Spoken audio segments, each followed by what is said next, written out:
This is the Newsroom.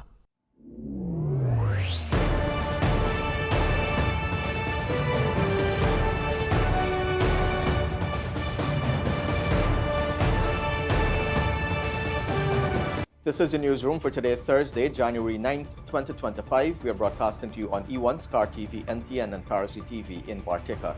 In the headlines, a Chinese national remains missing after falling from the new Demerara River Bridge. 21 deaths were reported from fires last year. If you're going to use fire, you should not be multitasking when it comes to the use of fires. President Ali orders immediate intervention to address security concerns in some East Coast Demerara communities. 2025 National Budget presentation set for next Friday. And in sport, Sachin Singh aiming to make best use of second coming, and CWI President weighs in on ICC proposed two-tier test system.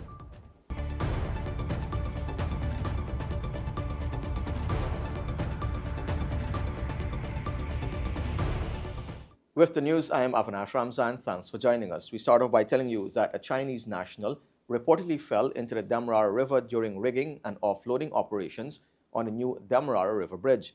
A release from the Ministry of Public Works noted that the incident occurred at around 20 hours 20 on Wednesday.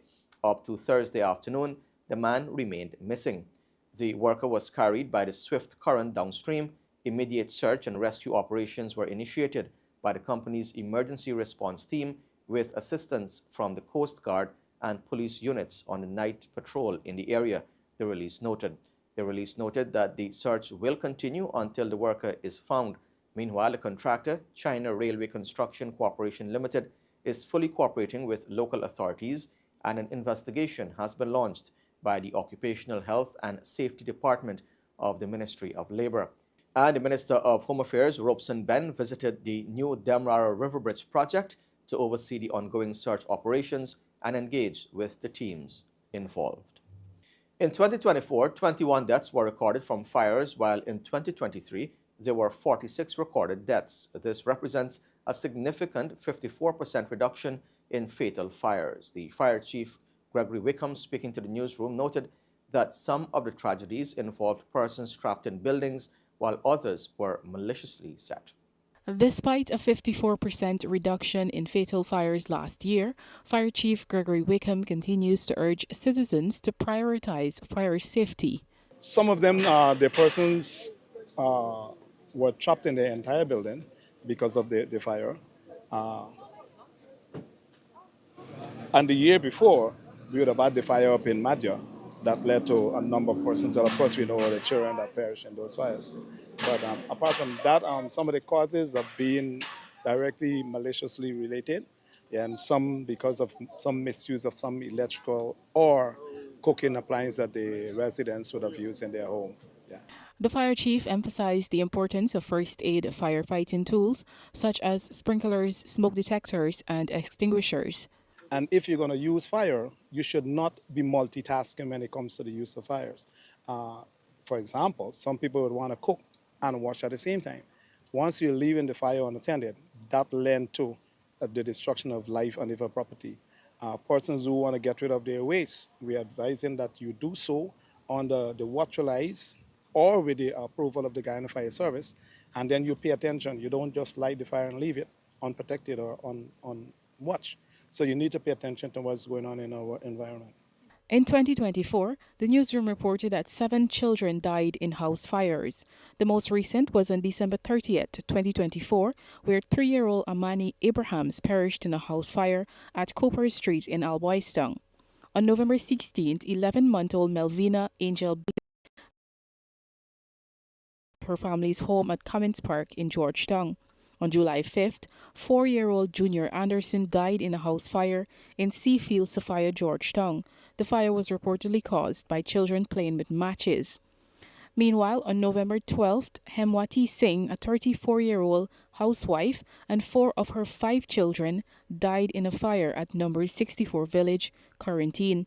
In total, 21 deaths were recorded, and so the fire chief also urged citizens to not leave fires unattended, whether in cooking or waste disposal. For Newsroom, it's Nello Patwo. We tell you now that to address security issues in enterprise on the east coast of Demerara, a police outpost will be set up in the community before this weekend and will be complemented with an ATV. President Irfaan Ali made the announcement on Wednesday afternoon during an engagement with residents of the community. Also, a police rank will be placed in the mornings and afternoons to ensure the safe movement of children to school. Honourable Minister, Mr. President, I must thank you very much for this bridge that you have built here. This bridge has, for the past, built 7 times now. And you always break down, the trucks break down this bridge. So we have a firm bridge here. What I'm asking you for, put grass bar from the bridge and put lights here. A lot of robbery happen here. Correct. Me personally has 2 bikes here. Around me. So let me ask something. Do you have any police outposts at the back here? No. So if we have to put a container police outpost, where y'all want us to put it? Right there. Right there. Y'all agree? Yeah. So the four. You and Bodram. Where's Bodram? Before the end of the week, let us get an outpost here. Let us get 3 ranks that will be stationed and get one of the ATV for them. Okay? The police outpost that you're speaking about, we will be happy if we could have one. No. We can't put. No, no, I'll pull it out by the pay office. That's enterprise there. Yeah, I understand, but we can't. That's why I asked you all where you want it. Remember, we have limited resources, human resources. Well, due to the school, I'm thinking that there would be a better, and we need a police officer, a traffic police officer at the school That on we can morning. look at. Don't On mornings, They need a police traffic officer at the school in the morning and afternoon. That we can look at. Minister of Amranian Affairs Pauline Sukai said on Wednesday that reports of domestic violence, sexual abuse, incest and other criminal activities in the hinterland have never been reported to her directly. She did not rule out that these crimes occur, but said while they may exist, it was never brought to her attention publicly or privately. Very minimal reports come. I work villages as often as I can. And in every report that I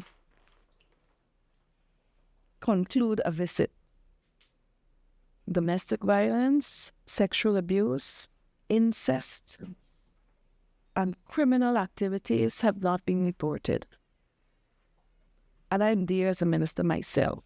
Has never been reported. Personally, as a minister engaging at the community level, publicly or privately.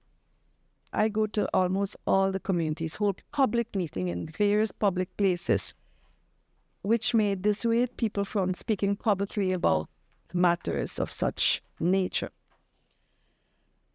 But outside of that, I also avail myself to have one-on-one, and have not encountered any of those reports.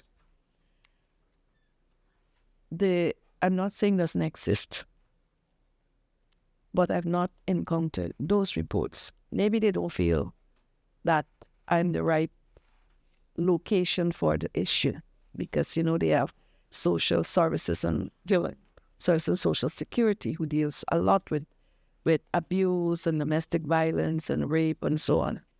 But my welfare department, whenever any such case come up at our level, like teenage pregnancy, which obviously will be sexual abuse of a child, whether that come up to us, we immediately collaborate with the Ministry of Human Services to ensure that that teenage mother is provided with the greatest of support. We tell you now that a highly anticipated national budget for 2025 will be presented next Friday, and the government has revealed key insights in its contents. During a press conference on Thursday, the Vice President, Dr. Bharat Jagdeo, outlined the government's priorities, highlighting greater investment in fixing community issues and reforms to the tax system designed to put more money in people's pockets. According to Jagdeo, and borrowing from recent comments made by President Irfaan Ali, the upcoming budget will place a special emphasis on addressing community concerns that have emerged from ongoing engagements between the government and citizens. We have reduced taxes over the period from 2020 to now to ensure that of the $500 million in income per annum more in the public sector, that people keep more of that as disposable income. So it is income earned versus disposable income. And that is the idea here. We now have 60,000 more people in the private sector working who were not working in 2020. They are earning more money. So the taxation system would evolve in a way that would allow them to keep more of what they earn, particularly if they work harder. And you're going to see the specific measures in the budget to support this. When the newsroom returns, we tell you that Guyana can now fight forest fires with new equipment purchased and thousands of youth engaged on the CSO program. Stay tuned.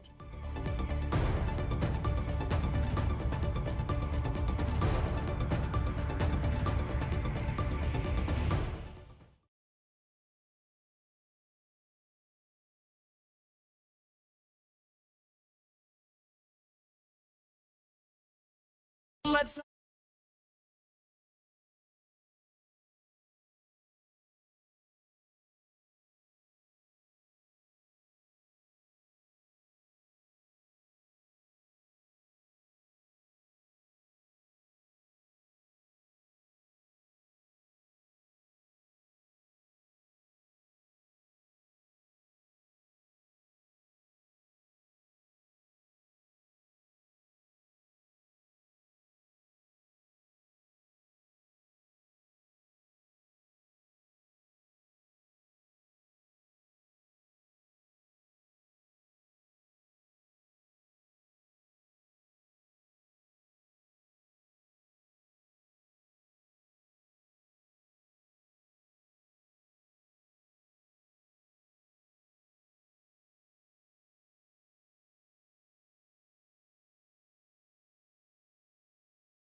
Welcome back. This is the Newsroom.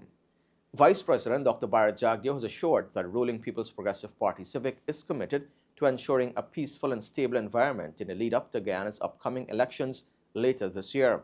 In his weekly press conference on Thursday, Jagdeo spoke about his concerns regarding the opposition's tactics and their efforts to create instability.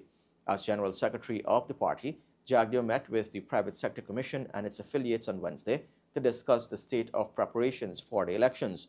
The Vice President praised the PSC for its commitment to transparency and its interest in ensuring free and fair elections. You should have no concern about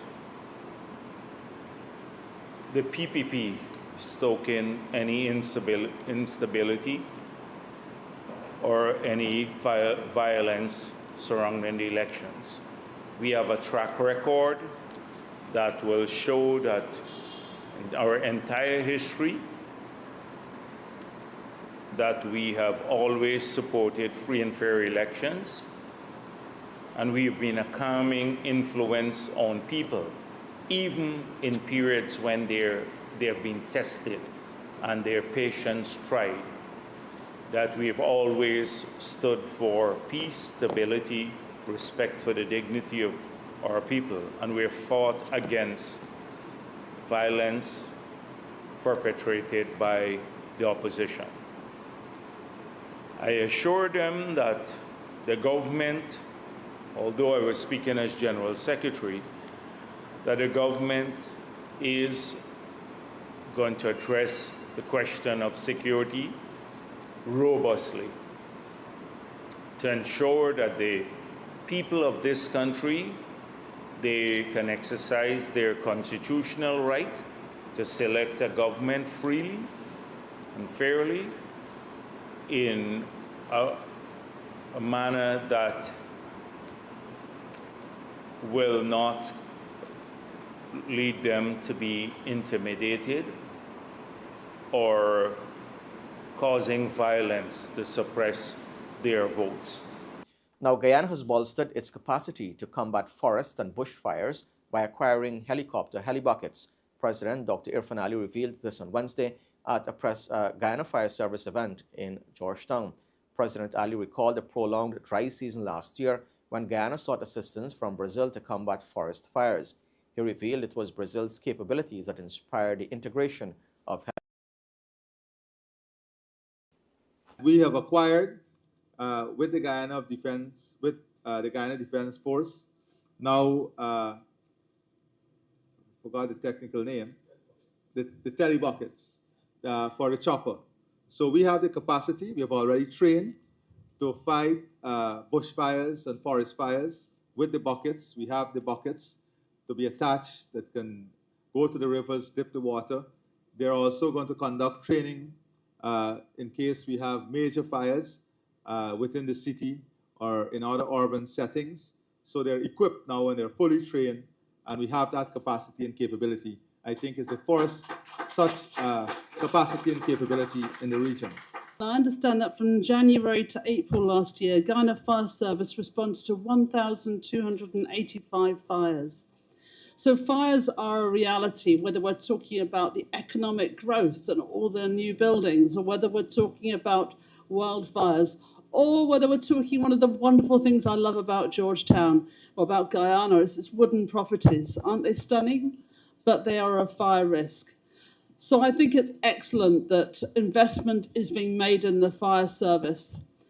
Aimed at providing a high-level learning experience, a state-of-the-art secondary school will soon be built at Caneville on the east bank of Demerara. Minister of Education Priya Manikchand on Wednesday turned the sod for construction to commence on the structure slated for completion within 11 months. The school is being built to accommodate over 500 students and consists of amenities geared at enhancing the educational landscape in Region 4. Opening a school for children in this area from the East Bank. The people who ask me to serve them and who pay me every month have an entitlement to know that there is going to be a school here for their children, so they don't have to sit anymore in corridors and under stairs, because we have on the East Bank 566 children who are not in secondary schools because they don't have space for them. I love that you have a lot of young people in your company. So show us, be a good example about what young people can do. So this is a good time for any of you, if you can't do this, to tell me that you don't have the capacity to do it, you overbid, or you overstretch yourself and we need to go out and get someone else. So if we turn this on, you've already signed contracts, let us know.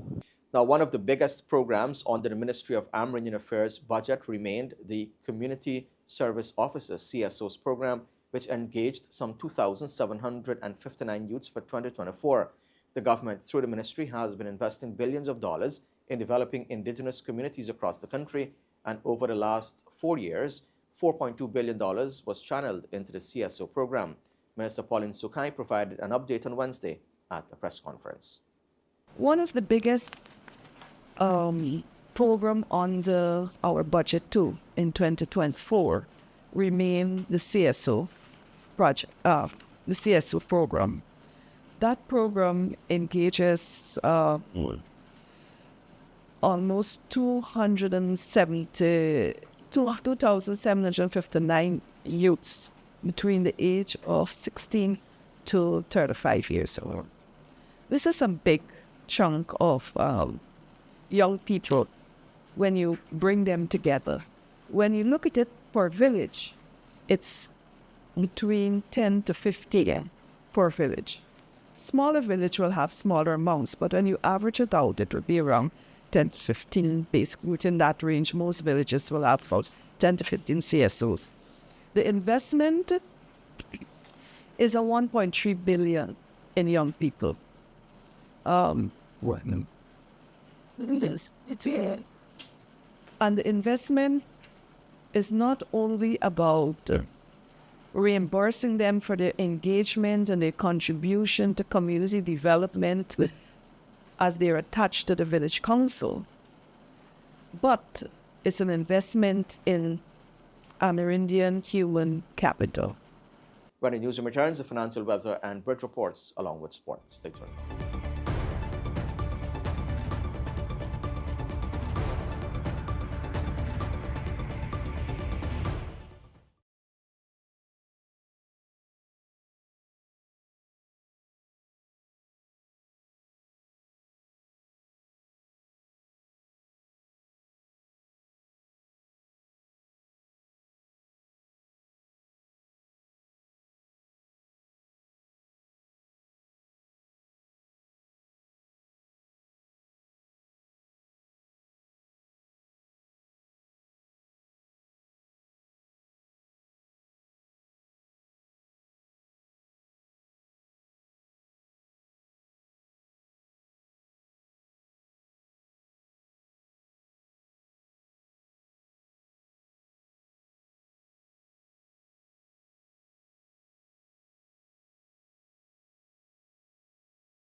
Welcome back to Newsroom. Now for a look at what's happening in sport. We're starting us off with some cricket news. Opening batter Sachin Singh is aiming to make the best use of a new lease on life via a chance to fulfill his obvious potential.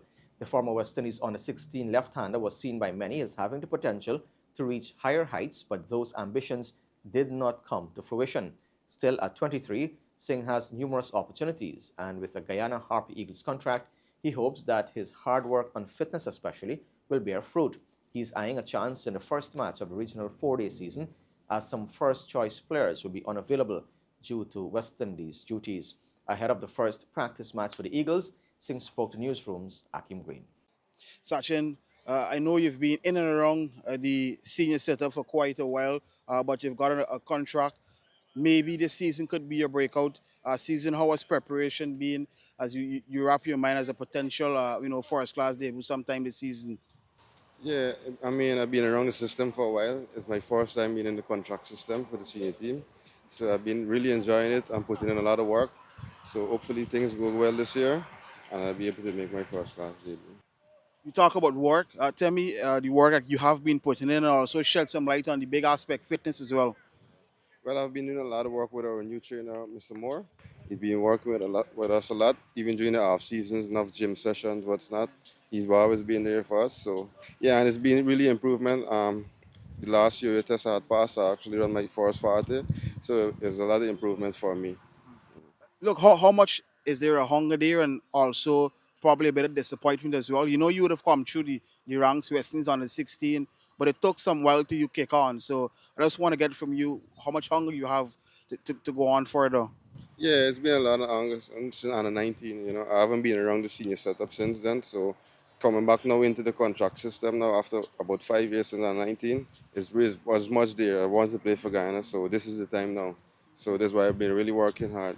So yeah. Probably, I'm not sure, but this upcoming match against the Pride may be a good opportunity. Some senior guys missing. Between now and then, what do you believe is key to probably get the selectors to nod in your favor and get you in the 11? Yeah, first it's at home, so it'd be good to make my first class debut at home in front of family and friends. So yeah, just have to put in the work, as I said, make some runs in the practice game, and hopefully the selectors find it with me and give me the chance. Now, fast bowling all-rounder Cherry Ann Fraser and uncapped quick Janella Glasgow member squad for the 6 white ball fixtures against Bangladesh at home. The series will begin with the first of 3 ODIs on January 19th and conclude with the last of 3 T20s on January 30th, with St. Kitts hosting all the games. Fast bowler Shamila Connell and middle order batter Rashada Williams are the 2 absentees from West Indies' last assignment tour of India. West Indies will continue to be without the veteran all-rounder Stephanie Taylor, who is still recovering from a knee injury. The squad reads Hayley Matthews, captain; Shumaine Campbell, vice-captain; Alia Alain, Narissa Crofton, Deandra Dottin, Afi Fletcher, Shabika Gajnabi, Chanel Henry, Zeta James, Kiana Joseph, Mandy Mangru, Ashwini Munisar, Karishma Ramharak, Cherry Ann Fraser, and Janila Glasgow. While arguing that news of a pending proposal to introduce a 2-tier test cricket system could merely be a rumor, Cricket West Indies President Kishore Shallow pointed out that any decision made at the International Cricket Council level, the ICC, must align with the best interests of West Indies cricket and the sport globally. Shallow's comments follows reports of an upcoming meeting between ICC Chair Jay Shaw and representatives from Australia, India, and England to discuss the possibility of splitting the 12 full members into the 2 tiers based on rankings. The reports also suggest a potential revamp of the 9-team World Test Championship. If implemented, the proposed changes could see the West Indies being placed in the bottom tier. However, Shallow, who has served as a CWI director since 2017 and with the ICC for the past 2 years, clarified that the 2-tier test system has not been formally discussed at either organization during his tenure. If you look at the conversations over the years about this particular 2-tier model, right, we have had several positions and views, right? Some for, some against. I haven't seen enough. We haven't discussed it at the end as to how it's going to work, right? Who is going to play who? You saw, I think Michael Holden put out a magnificent piece, right, showing that in the event that we were to go with this model, the only possible way it could work or how it could really work, right? That is an article I would suggest that anyone of keen interest in this matter would read. But it is still a matter that is I think needs a lot of answer, a lot of discussions, understanding of the potentials and so on, and the implications for countries, how we are going to support all the countries, whether in whatever group 1, group 2, or whatever it is called, if it is even practical at all, right? So it'd be premature of me to really say much more on that. So you're saying it may not be practical? Is that what you're saying? It may not be practical? Is that what I'm hearing you saying? I'm saying that I want to see more information. At this point, it has not been discussed at ICC since I've been a director. Still in cricket, since the resumption of the regional 4-day cricket post-COVID-19, there is no longer the home and away format where the 6th franchise played 10 matches, 5 home and 5 away. Though the combined campuses and colleges and the West Indies Academy are added to the roster, at max, a franchise plays just 7 matches over approximately 3 months at the start of the year. Speaking on the popular Barbados radio program, Mason and guest Miles Bascom, director of cricket at Cricket West Indies, explained that financial implications are a factor in the reduced series. Acknowledging a need for more 4-day cricket, Bascom explained that A-team tours are being used to offer players additional opportunities. It's one of the areas that we have discussed and debated and gone back and forth as to how much first-class cricket is, well, not how much is enough. We know definitely that more is better. But how do we balance the cost of adding more rounds of first-class cricket against potential opportunities for example, for A-team cricket?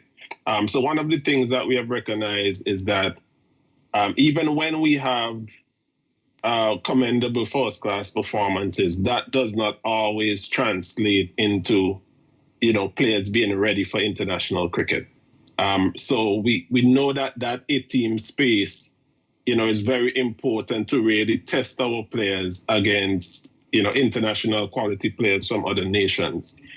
So what we are trying to do is ensure that we have enough first-class cricket so that we are able to select those players who are knocking at the door and get them opportunities in A-teams. Ideally, we would like to have home and away fixtures for A-teams.